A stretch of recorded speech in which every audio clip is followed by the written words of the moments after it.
I missed my cue Yes, you did. because You were I was sending texting. a message. I was sending a message to us saying there's some strange noises coming through Brett's feed. Hello, everybody. It's episode 229, right? Yes. Of TFYLP. Tonight we have Megamus. What up, what up? We have Headmaster Don. Hey, everybody. We got myself. Hi. And, like always, we have Weird Wolf. Hi. And Brycey will be joining us shortly too. He's having some laptop issues. He has to join, so this is an interesting conversation. Yes. Yeah, he was commanded. Yeah, I think I saw him getting the sledgehammer after a while ago, so he should be getting it fixed soon. That's how I fix mine. School the bigger hammer. Mm-hmm. All he needs is a sledgehammer. Not to get off topic here, but Mike, do you still hear a little fuzz or background from me? It sounds like a little miniature fan going. Or I don't know. It's just like little bursts, like puffs. Well, the noise that I heard sounded like somebody pouring pancake batter on a hot grill. That's what I was thinking too. It sounded like a griddle. That, and it also sounded like somebody tapping on their desk. Like tonight on TFYLP, we're talking pancakes. The ghost noise of podcasting. Yeah, are pancakes too flat?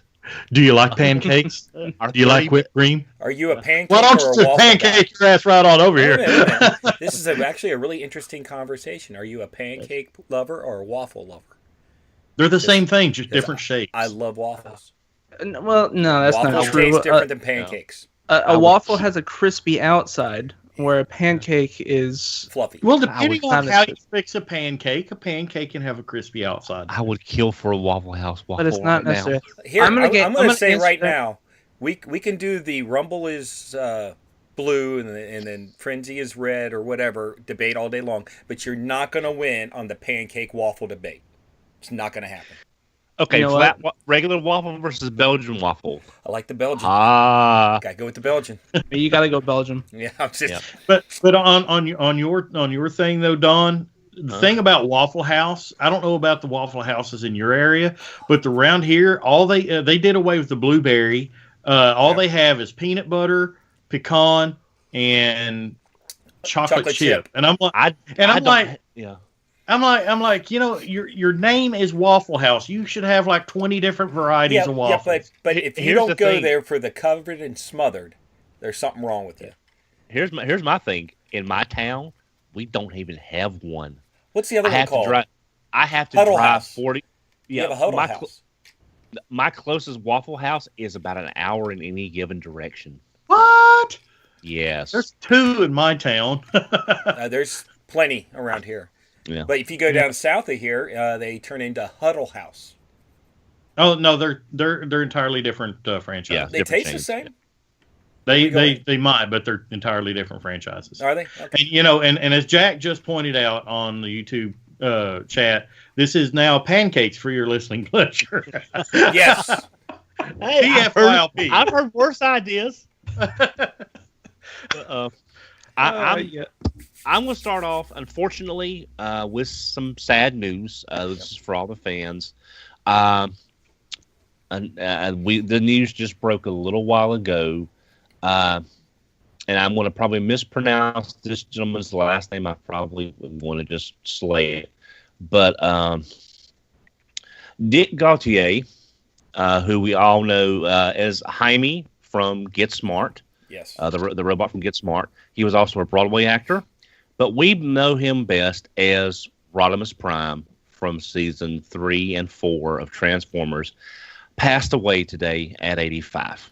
It has been, from what I understand, it has been verified by a few websites. So from all of us here at TFYLP, to his wife, his family, and friends, we offer our condolences. And we would like to thank him for his work in season 3, because admittedly he got some pretty good lines, a lot of good lines actually in season 3 and 4. So again, I also liked his line that he was Serpentor in G.I. Joe. Yep. Oh, that's and right. yeah, Yes, he was also Serpentor, and I can still hear him saying, "This I command." In Yeah, that's yeah. So I did not even know that. If I knew that, I'd forgotten because I'm old. But Yes, you so are. so again, to all of our Joe fans, the Transformer Joe family, we're all saddened by the loss of him, and wish him and his family the best through these times. absolutely. Well, with that, we're gonna just start diving right in. Well, we also want to point out too that if you're following us live, you can interact with us on our YouTube channel. We have a live chat going on over there. I want to say hi to Jack, who is in waiting there, and also Transformers new fan. Hi, she says hi. And also, we're also on Twitter at TFYLP. So if you're listening to us on our audio download, which I'm trying to catch it up. I know a lot of people's been saying, hey, my audio feed is showing old episodes. Well, it's just little old me going on in there, and I've got to enter in all the old episodes because where we moved our web server over, I have over 200 episodes I needed to catch up on the audio feed. So that way, some of the podcast catchers, if you wanted to go back and download old episodes, you'd be able to do that.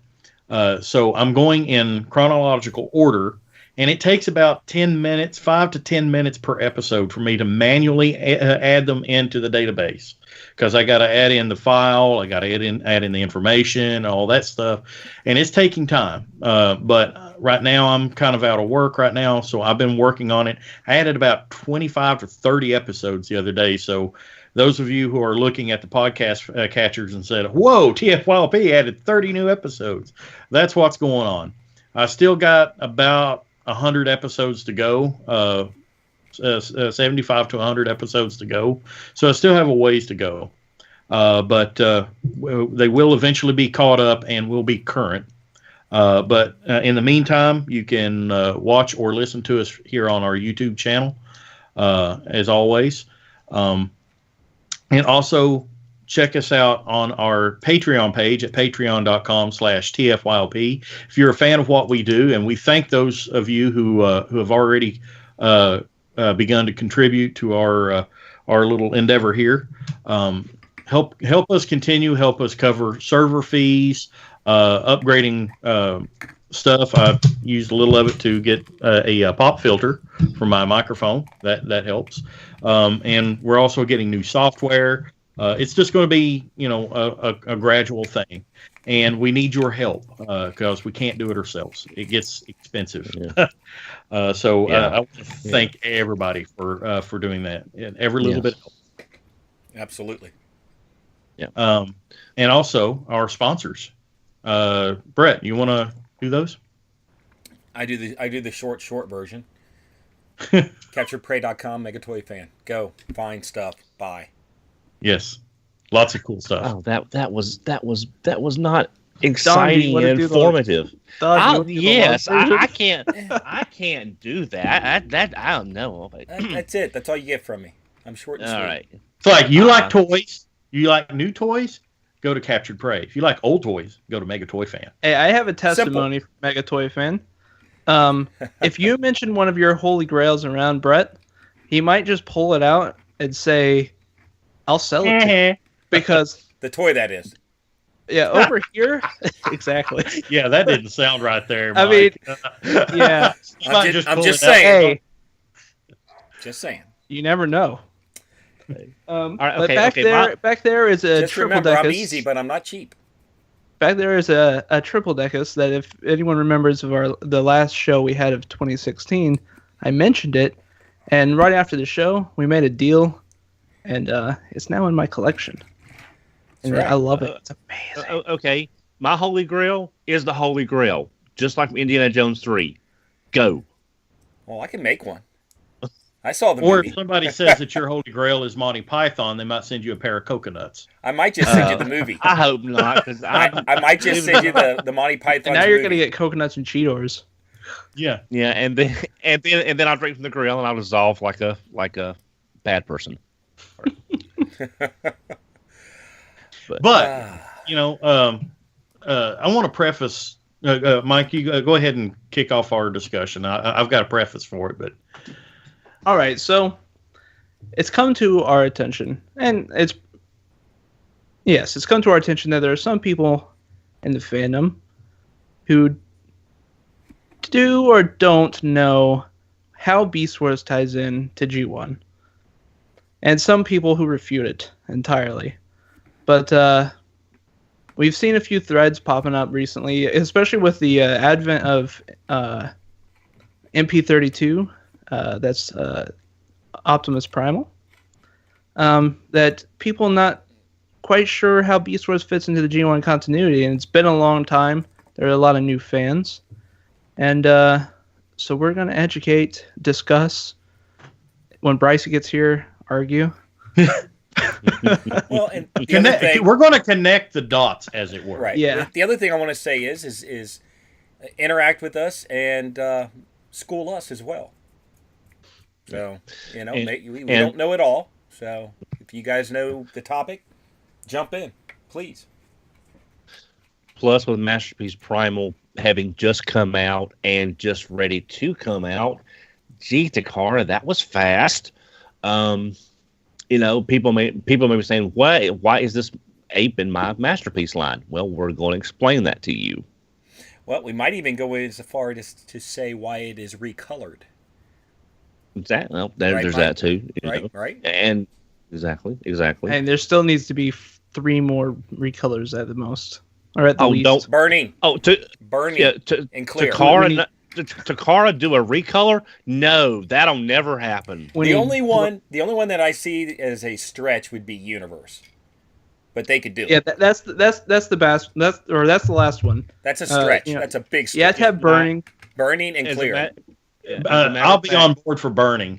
Yeah. I'll be on board for that. As a matter of fact, my friend Blade Raider, he's a friend of both myself and Paladin, is wanting the Universe colors, and I'm thinking, that would be so weird to get Universe 1.0. Stranger things have happened, but it's just... Yeah. I'm just trying to picture the box for that. Well, you know, getting things back to the discussion here, though, this whole thing came up a few days ago, and Don Brian Kilby, he replied to my reply on there, and so I know he was following it too. Somebody posted in one of the Facebook groups, said that he said something along the lines of G1, or somebody said that Beast Wars is in the G1 continuity. Please explain. Mm-hmm. And I'm sitting there and I'm like, this argument is like 20 years old now. It's got to be 20 years old by now. And the whole thing is like, it's not a new argument. It literally is 15 to 20 years old.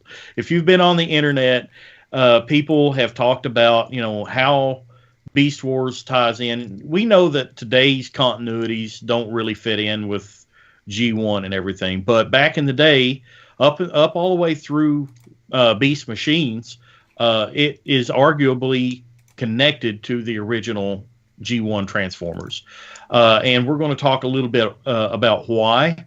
And I don't think, I think we would be remiss by saying that the original, when Beast Wars started out, it was not designed as a continuation of Generation 1. And I believe Benson Yee, he pointed that out several episodes ago whenever he was on the show.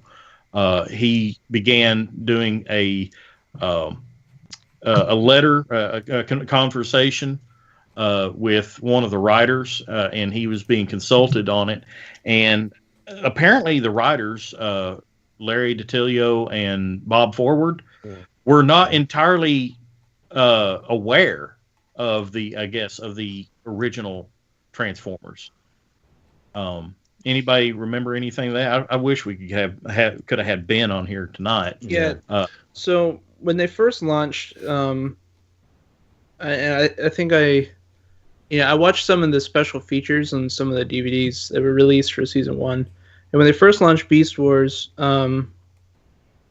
they went into it blind without having, really watched anything about G1. And you can sort of see that in the first season. I don't think they really start to reference G1.